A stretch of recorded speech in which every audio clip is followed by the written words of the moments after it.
Ahoj a vítám vás u nového videa na kanále Karotka. V dnešním videu si rozbalíme a sestavíme Kabu Mantis 8, což je základní dvoumotorový stroj od známého výrobce Kabu. Tak pojďme na věc.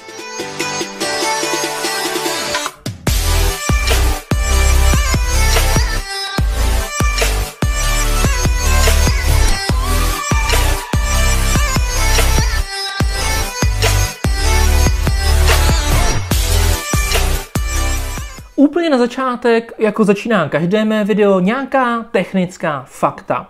Tato koloběžka má dva motory s výkonem 500 W, což je nominální výkon. Je celoodpružená, má vlastně brzděný přední i zadní kolo, je skládací a má kapacitu baterie 13 Ah. Napětí těch baterií nebo té baterie je 48 V. A tady ta koloběžka stojí 33 000 korun u prodejce kabu.cz. Je to Kabo s 2 Ačkama.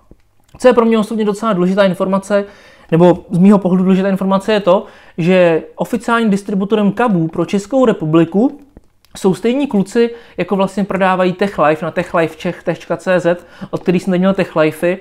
A pro mě osobně, hlavně pro vás, by to mělo být záruka opravdu skvělého servisu. Tak, tolik asi ty základní fakta ohledně Mantisu 8. Já si myslím, že se pomalu, ale jistě můžeme vrhnout na to, že si ji rozbalíme a sestavíme a brzy se na ní i projedeme. Jinak tohle je první video s koloběžkou od Kabu.cz. Mám tady celkem 3 stroje, na které se postupně podíváme. Všechny 3 si rozbalíme a ty stroje jsou od tohoto základního právě až po ten vrcholový, nebo vrcholový v nabídce právě Kabu.cz, což je Wolf Warrior 11. Já mám osobně pocit, že kluci už ty koloběžky, jak bych to řekl, se na ně dívali, už je možná měli venku, takže už tam možná něco budou mít poutahované. Každopádně vezmu to hezky postupně. Tak, za prvé tady vidím kabel s evropskou zástrčkou na nabíjení. Za druhé tady vidím špunty a samolepku, to vypadá moc hezky. To jsou špunty na nějaké matky. Dále tady máme univerzální nástroj, který se dodává třeba i v případě TechLifeu. Já jsem si ho pořídil v Číně. Tady bude nabíjecí adaptér, Mantis 8. Můžeme se podívat na jeho parametry. Máme tady klasický konektor, takový ten mikrofoní, co známe ze všech koloběžek, z těch výkonnějších. Máme tady vlastně 2,5 A, výstup je 2 amperový na 54,6 V. Je to 109 W nabíječka. To, abyste věděli, jak moc to roztočí váš elektroměr. Tak, jeden kus polystyrenu. Tady vidím, že řídítka se takhle můžou sklopit. Já je zatím takhle, jak to říct, dočasně upevním. Druhý polystyren, no už tady krásně celá koloběžka. To se mi líbí. Není to žádný, jak bych to řekl, složitý. Jo, až na to, že ta koloběžka samozřejmě je v polystyrenu. A ten polystyren, tu koloběžku... Tohle tak nesnáším.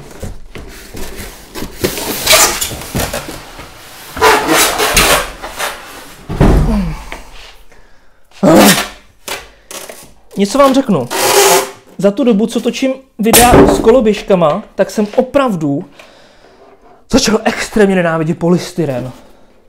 Protože vydává strašlivý zvuky a je prostě všude. Tak, krabice. Co musím ještě ocenit, jako já vím, že tady ta informace je pro vás úplně k prdu, tak je to, že ta koloběžka půjde velice snadno zase zabalit. Tak, a tady už máme Mantise 8. Řídítka jsou odšroubovaná, takže ty bude nutné přidělat. Taková úplně základní prohlídka. Zadní motor 500 W. Jeden z těch 2 kol je, myslím, pevný, že nemá, to bude zadníma ventil, takže to bude nafukovací. Máme tady blatník, opěrku pro nohu, což je super, háček na řídítka na sklopení, pogumovaná podložka, Kabu. Jako je to celé samozřejmě takové trošičku, jak to říct, vlhké, protože se to vezlo top transem, měl jsem to doma druhý den, takže se to trošičku, řekněme, opotilo po rozbalení. Vepředu už kolo je taky nafukovací, tak to byla mylná informace. Nějaký polystyren. Máme tady brzdy od Zoomu, kotouč. Vzadu je taky kotouč. To je skvělá zpráva, takže to není úplně ten základní model 8. Skládací mechanismus, tohle je samozřejmě kovové a nahoře řídítka jsou takhle vlastně odmontovaná. Takže tady je potřeba vyšroubovat vlastně 4 šrouby, vyklopit, našroubovat nebo sundat, nandat řídítka, frčíme.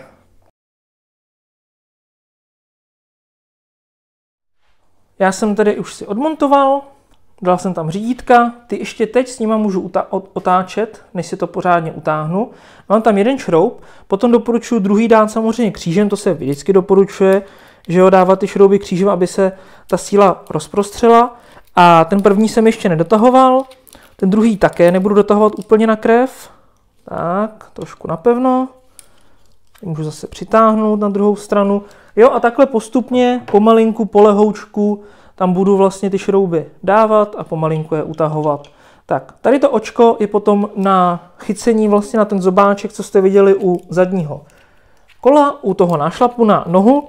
A je tam z toho důvodu, abychom si vlastně mohli vlastně tu koloběžku složit, to můžete teda i bez toho, hlavně tam z toho důvodu, abyste ji mohli přenášet v ruce za tyč řízení, protože po tom složení se za to dá krásně chytit, podobně jako se dá chytit třeba, nevím, šaumka a tak dále. A i ty koloběžky od Kabu, které jsou konstrukčně, řekněme, nebo designově, jsou podobné Techlifeům, tak se liší právě v tom, že se skládají jakoby že se vlastně lomí ta tyč řízení, že se nezvedá přední kolo, jako třeba u Janobajku, a tím pádem vlastně to nemá aretaci při tom složení a je nutné to právě chytit za ten zobáček. Tak, to bychom měli. Tohle si můžu takhle hezky sklopit, je to pevně udělané, takže to nejezdí sem a tam, takže to je úplně v pořádku, za mě osobně paráda. No a v tuhle chvíli už se můžeme asi pomalu, ale jistě vrhnout na prohlídku celé té koloběžky. Začneme u předního kola, kde máme tedy brzdu od Zoomu. Přiznám se, nevím, jestli je semihydraulická, každopádně je na lanku.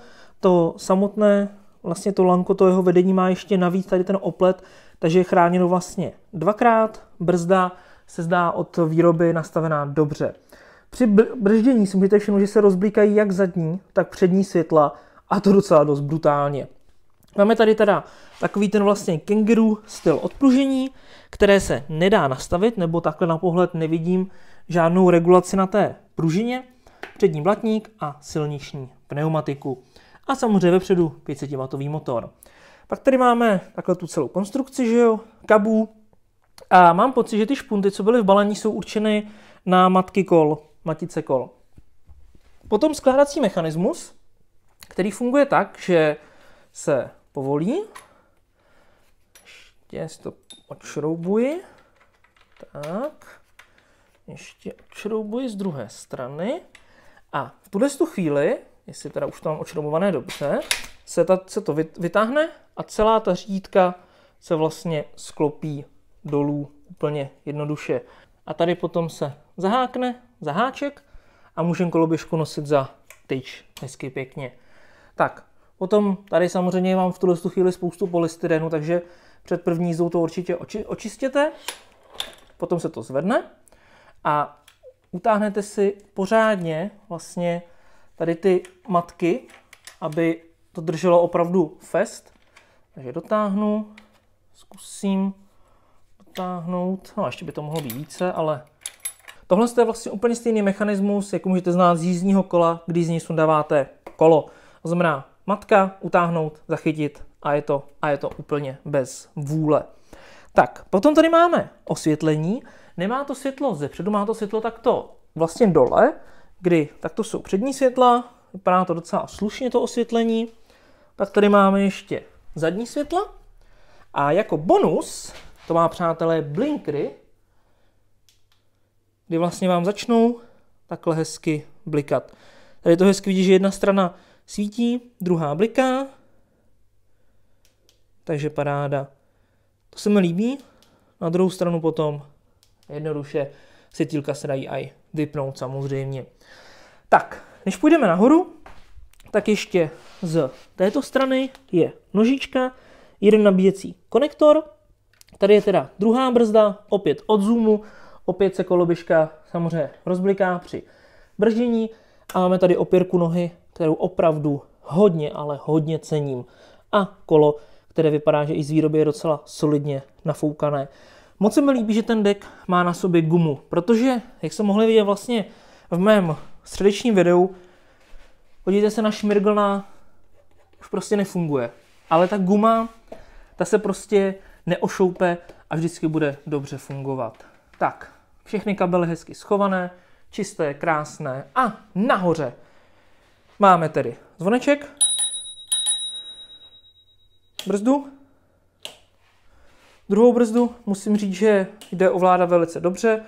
Někdo se ptá, jde ovládat jedním prstem. Myslím si, že jo, na prudší brždění bych i tak doporučil víc. Máme tady, jak už jsem říkal, to ovládání světel. Pak tady máme Eco Turbo, to znamená plný výkon a omezený výkon, pod tím jestli jeden nebo dva motory. Co je trošičku škoda, tak tím, že to je vlastně hrozně hezké a decentně schované, tak vy nevidíte na ničem, v jaké je to zrovna fázi. Tak, potom displej je ten LT01, barevný, takže tady máme přepínání vlastně údajů na displeji. Takhle krásně. A když máte tohle a přepínáte, tak se přepínají jízdní režimy.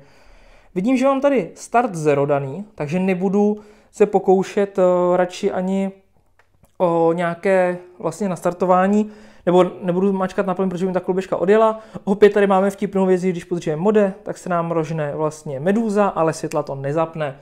To snad nemá žádná koloběžka, že by si ty světla zapínaly přes toto. Pak tady máme skryté menu, já se s ním jen tak jako rychle proklikám. Ani vlastně nevím, co v něm všechno je. Těžko říct. To si musím ještě najít. A to bychom asi měli, přátelé. Ještě na závěr chci zkusit odpružení na místě, než se na té koloběžce půjdeme projet. Jak už jsem říkal, odpružení je stylem Kangaroo, to znamená, že tam je vlastně takhle, no vy to sami vidíte, že jo, což vlastně ty levnější koloběžky moc nemají, vystřeba můj Janobike, který má klasické boom boom, tady je to do tohohle z toho, což by mělo být určitě lepší pro jízdu v terénu a mělo by to méně přenášet rázy do řídítek, což samozřejmě otestuji. Jinak to pružení zdá se být i v pohodě, řekl bych, že je asi trošičku tužší, než jsem čekal, ale jinak dobrý. Tak jo, přátelé, tohle byl teda unboxing. A sestavení Mantisu 8. Vy si mějte strašně moc krásně, uvidíte rozbalení i 10 a Volvadiora 11, což je brutální mašina. A samozřejmě se na tom i společně projedeme. Tak si mějte strašně moc krásně, odebírejte kanál Karotka a zase příště. Čau.